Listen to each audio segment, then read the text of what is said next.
കല്ലൂസ് space learning ചാനലിലേക്ക് എല്ലാവർക്കും സ്വാഗതം. നമ്മളിന്നിവിടെ 6ാം ക്ലാസ്സിലെ സോഷ്യൽ സയൻസാണ് ഡിസ്കസ് ചെയ്യുന്നത്. ഇതിൽ പാർട്ട് 1-ൽ വരുന്ന 4ാമത്തെ ചാപ്റ്റർ ഗ്ലോബിൽ നിന്ന് ഭൂപടത്തിലേക്ക്.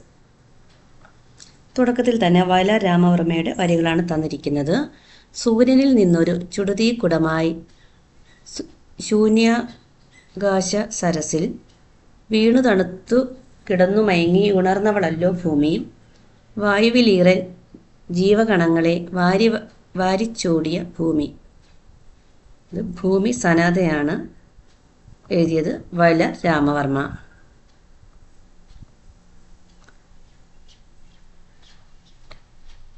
അക്ഷാംശ രേഖകൾ. ഭൂകേന്ദ്രം ആധാരമാക്കി ഭൂമധ്യരേഖയുടെ ഇരുവശത്തും ഒരേ കോണീയ അകലത്തിലുള്ള ബിന്ദുക്കളെ തമ്മിൽ ബന്ധിപ്പിച്ചുകൊണ്ട് വരയ്ക്കുന്ന സാങ്കല്പിക രേഖകളാണ് അക്ഷാംശ രേഖകൾ.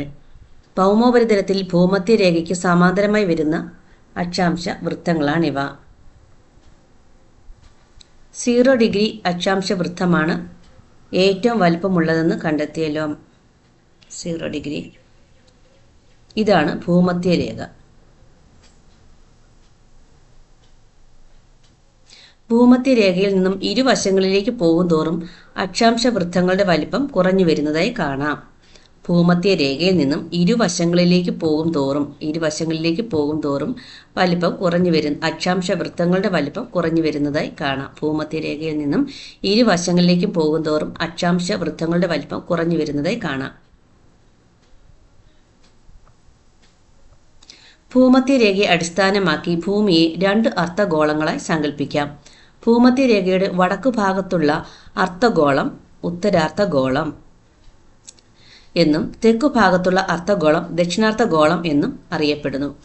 ഭൂമധ്യരേഖയെ അടിസ്ഥാനമാക്കി ഭൂമിയെ 2 അർദ്ധഗോളങ്ങളായി സങ്കല്പിക്കാം. ഭൂമധ്യരേഖയുടെ വടക്കുഭാഗത്തുള്ള അർദ്ധഗോളം ഉത്തരാർദ്ധഗോളം എന്നും തെക്കുഭാഗത്തുള്ള അർദ്ധഗോളം ദക്ഷിണാർദ്ധഗോളം എന്നും അറിയപ്പെടുന്നു. ഭൂമധ്യരേഖ 0 ഡിഗ്രി അക്ഷാംശ വൃത്തം. ഭൂമധ്യരേഖയിൽ നിന്നും വടക്കോട്ടും തെക്കോട്ടും പോകും തോറും അക്ഷാംശ വൃത്തങ്ങളുടെ വലിപ്പം കുറഞ്ഞു വരുന്നതായി കാണുന്നു. അക്ഷാംശ വൃത്തങ്ങളുടെ വലിപ്പം കുറഞ്ഞു വന്ന് 90 ഡിഗ്രി വടക്ക്, 90 ഡിഗ്രി തെക്ക് എന്നീ ബിന്ദുക്കളിൽ അവസാനിക്കുന്നതായി കാണാം. 90 ഡിഗ്രി വടക്ക്, 90 ഡിഗ്രി തെക്ക് അവസാനിക്കുന്നതായി കാണാം. 90 ഡിഗ്രി വടക്കുള്ള അക്ഷാംശത്തെ ഉത്തരധ്രുവം എന്നും 90 ഡിഗ്രി തെക്കുള്ള അക്ഷാംശത്തെ ദക്ഷിണ ധ്രുവം എന്നും വിളിക്കുന്നു. 90 ഡിഗ്രി വടക്കുള്ള അക്ഷാംശത്തെ ഉത്തരധ്രുവം എന്നും തെക്കുള്ള അക്ഷാംശത്തെ ദക്ഷിണ ധ്രുവം എന്നും വിളിക്കുന്നു.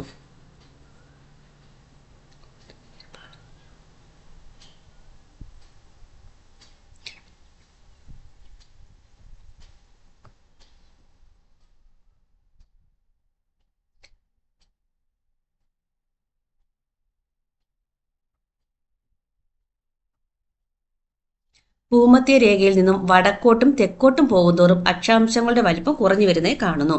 അക്ഷാംശ വൃത്തങ്ങളുടെ വലിപ്പം കുറഞ്ഞു വന്ന് 90 ഡിഗ്രി വടക്ക്, 90 ഡിഗ്രി തെക്ക് എന്നീ ബിന്ദുക്കളിൽ അവസാനിക്കുന്നതായി കാണാം. 90 ഡിഗ്രി വടക്കുള്ള അക്ഷാംശത്തെ ഉത്തരധ്രുവം എന്നും 90 ഡിഗ്രി തെക്കുള്ള അക്ഷാംശത്തെ ദക്ഷിണ ധ്രുവം എന്നും വിളിക്കുന്നു. ഭൂമധ്യരേഖയ്ക്ക് വടക്കുള്ള അക്ഷാംശങ്ങൾ ഉത്തര അക്ഷാംശങ്ങൾ എന്നും തെക്കുള്ള അക്ഷാംശങ്ങൾ ദക്ഷിണ അക്ഷാംശങ്ങൾ എന്നും അറിയപ്പെടുന്നു. ഉത്തരധ്രുവം മുകളിൽ വരുന്നത് ഉത്തരധ്രുവവും താഴെ ദക്ഷിണ ധ്രുവവും. ഈ സാങ്കല്പിക അച്ചുതണ്ടിനെ ആധാരമാക്കിയാണ് ഭൂമി ഭ്രമണം ചെയ്യുന്നത്. അച്ചുതണ്ടിന് ഭൂമിയുടെ പരിക്രമണ തലത്തിന്റെ ലംബത്തിൽ നിന്ന് 23.5 ഡിഗ്രി ചരിവുണ്ട്. 23.5 ഡിഗ്രി ചരിവുണ്ട്. ഇവിടെ 23.5 ഡിഗ്രി ചരിവുണ്ട്. ഇവിടെ 90 ഡിഗ്രി വടക്ക്, 90 ഡിഗ്രി തെക്ക്. ഇത് ആർട്ടിക് വൃത്തം 66.5 ഡിഗ്രി വടക്ക്, അന്റാർട്ടിക് വൃത്തം 66.5 ഡിഗ്രി തെക്ക്. ഉത്തരായന രേഖ 23.5 ഡിഗ്രി വടക്ക്, ദക്ഷിണായന രേഖ 23.5 ഡിഗ്രി തെക്ക്. ഇത് ഭൂമധ്യരേഖ 0 ഡിഗ്രി. രേഖാംശ രേഖകൾ ഭൂകേന്ദ്രത്തെ ആധാരമാക്കി ഉത്തര ദക്ഷിണ ധ്രുവങ്ങളെ ബന്ധിപ്പിച്ചുകൊണ്ട് ഭൗമോപരിതലത്തിലൂടെ വരയ്ക്കുന്ന സാങ്കല്പിക രേഖകളാണ് രേഖാംശ രേഖകൾ. ഒരേ വലിപ്പത്തിലുള്ള അർദ്ധവൃത്തങ്ങളാണിവ. രേഖാംശ രേഖകളെ അടിസ്ഥാനമാക്കിയാണ് ഭൂമിയിൽ സമയം നിർണ്ണയിക്കുന്നത്. രേഖാംശ രേഖകളെ അടിസ്ഥാനമാക്കിയാണ് ഭൂമിയിൽ സമയം നിർണ്ണയിക്കുന്നത്. പ്രധാന രേഖാംശ രേഖകളാണ് 0 ഡിഗ്രി രേഖാംശ രേഖയും 180 ഡിഗ്രി രേഖാംശ രേഖയും. 1 ഡിഗ്രി ഇടവിട്ട് ഇരു ധ്രുവങ്ങളെയും ബന്ധിപ്പിച്ചുകൊണ്ട് രേഖാംശ രേഖകൾ വരയ്ക്കുകയാണെന്ന് സങ്കല്പിക്കൂ. എങ്കിൽ നമുക്ക് 360 രേഖാംശ രേഖകൾ വരയ്ക്കുവാൻ കഴിയും.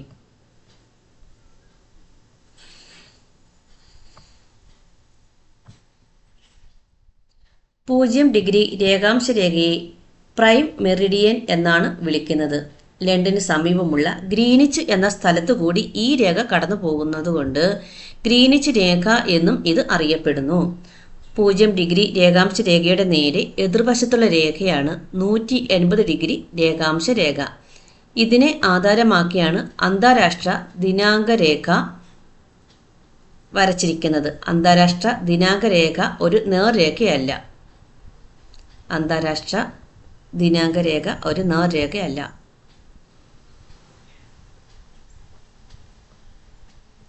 പ്രൈം മെറിഡിയനെ ആധാരമാക്കി ഭൂമിയെ കിഴക്കേ അർദ്ധഗോളം എന്നും പടിഞ്ഞാറേ അർദ്ധഗോളം എന്നും രണ്ടായി തിരിക്കാം. ഗ്രീനിച്ച് രേഖയ്ക്ക് കിഴക്കുള്ള രേഖാംശങ്ങളെ കിഴക്കൻ രേഖാംശങ്ങളെന്നും പടിഞ്ഞാറുള്ളവയെ പടിഞ്ഞാറൻ രേഖാംശങ്ങളെന്നും വിളിക്കുന്നു. പടിഞ്ഞാറേ അർദ്ധഗോളം, കിഴക്കേ അർദ്ധഗോളം.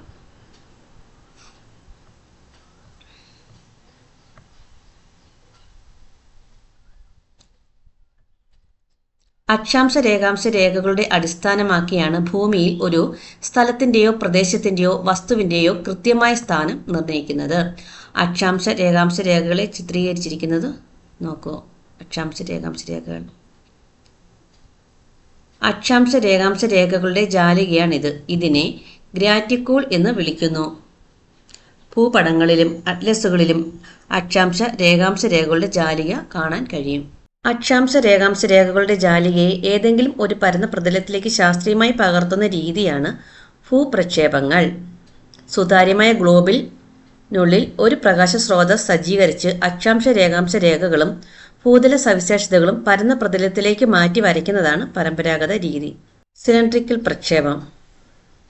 സുതാര്യമായ ഗ്ലോബിൽ ഒരു പ്രകാശ സ്രോതസ് സജ്ജീകരിച്ചിരിക്കുന്നു. അതിനെ ആവരണം ചെയ്ത് സിലിണ്ടർ ആകൃതിയിലുള്ള പ്രതലം വെച്ചിരിക്കുന്നു. ഗ്ലോബിനെ വലയം ചെയ്തിരിക്കുന്ന സിലിണ്ടർ ആകൃതിയിലുള്ള പ്രതലത്തിലേക്ക് അക്ഷാംശ രേഖാംശങ്ങളുടെ ജാലികൾ പകർത്തുന്നു. ഇതാണ് സിലിണ്ടറിക്കൽ പ്രക്ഷേപം. ഭൂമധ്യ രേഖാപ്രദേശങ്ങളിലെ കൃത്യതയാർന്ന ഭൂപട ചിത്രീകരണത്തിനായി ഈ ഭൂപ്രദേശം പ്രയോജനപ്പെടുത്തുന്നുണ്ട്. ശീർഷതല പ്രക്ഷേപം. സുതാര്യമായ ഒരു ഗ്ലോബിന്റെ മധ്യഭാഗത്ത് പ്രകാശ സ്രോതസ്സും മുകൾ ഭാഗത്ത് പരന്ന പ്രതലവും വയ്ക്കുന്നു. പ്രകാശ സ്രോതസ് തെളിയുമ്പോൾ മുകളിൽ വെച്ചിട്ടുള്ള പ്രതലത്തിൽ ആ പ്രദേശത്തെ അക്ഷാംശ രേഖാംശ രേഖകളുടെ ജാലിക തെളിയുന്നു. ഇത്തരത്തിൽ ശീർഷതല പ്രക്ഷേപം ഉപയോഗിച്ച് അക്ഷാംശ രേഖാംശങ്ങളുടെ ജാലിക ഒരു പരന്ന പ്രതലത്തിൽ തയ്യാറാക്കുന്നു. കോണിക്കൽ പ്രക്ഷേപം. കോൺ ആകൃതിയിലുള്ള പ്രതലത്തിൽ അക്ഷാംശ രേഖാംശ രേഖകളുടെ ജാലിക പകർത്തി തയ്യാറാക്കുന്ന പ്രക്ഷേപ രീതിയാണ് കോണിക്കൽ പ്രക്ഷേപം. അക്ഷാംശ രേഖാംശ രേഖകളുടെ നിഴലുകൾ കോൺ ആകൃതിയിലുള്ള പ്രതലത്തിൽ വരച്ച് ഭൂപടം നിർമ്മിക്കുന്നു. മധ്യ അക്ഷാംശ രേഖാ പ്രദേശങ്ങളുടെ ഭൂപട നിർമ്മാണത്തിന് ഈ ഭൂപ്രദേശം കൂടുതലായി ഉപയോഗിക്കുന്നു.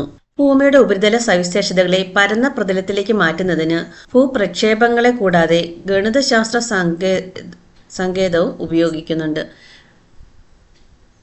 ന്യൂനത സാങ്കേതിക വിദ്യയുടെ സഹായത്തോടെ സൂക്ഷ്മതയും കൃത്യതയും നിലനിർത്തി ഇന്ന് ഭൂപടങ്ങൾ നിർമ്മിച്ചു വരുന്നു. ഭൂമിശാസ്ത്ര വിവരങ്ങൾ ശേഖരിക്കുകയും വിശകലനം ചെയ്യുകയും സൂക്ഷിച്ചു വയ്ക്കുകയും അവശ്യ സന്ദർഭങ്ങളിൽ ഭൂപടങ്ങൾ, ഗ്രാഫുകൾ, പട്ടികകൾ മുതലായവ രൂപങ്ങളാക്കി ദൃശ്യവൽക്കരിച്ച് പ്രയോജനപ്പെടുത്തുന്ന സംവിധാനമാണ് ഭൂവിവര വ്യവസ്ഥ. ഭൂപടങ്ങളും അടിസ്ഥാന വിവര സ്രോതസ്സുകളുമായി ഭൂവിവര വ്യവസ്ഥയിൽ ഉൾപ്പെടുത്താറുണ്ട്. ഭൂപടങ്ങളെ കമ്പ്യൂട്ടറിന്റെ സഹായത്താൽ ഡിജിറ്റൽ രൂപത്തിലാക്കി അക്ഷാംശ രേഖാംശ സ്ഥാനം നിർണ്ണയിക്കുന്നു. ഈ ഡിജിറ്റൽ ഭൂപടത്തെ അടിസ്ഥാന ഭൂപടമാക്കിക്കൊണ്ട് അതിൽ നിന്നും വിവരങ്ങൾ ശേഖരിച്ച് വിവിധങ്ങളായ ആവശ്യങ്ങൾക്ക് പ്രയോജനപ്പെടുത്തുന്നു. ഭൂപട നിർമ്മാണം, വിഭവ പരിപാലനം, പ്രകൃതി ദുരന്ത നിവാരണം, ടൂറിസം, ഗതാഗതം, വാർത്താവിനിമയം തുടങ്ങിയ മേഖലകളിൽ ഈ സാങ്കേതിക വിദ്യ ഉപയോഗപ്പെടുത്താം. ഇത്രയൊക്കെയാണ് ഈ ചാപ്റ്ററിലുള്ളത്. Thank you.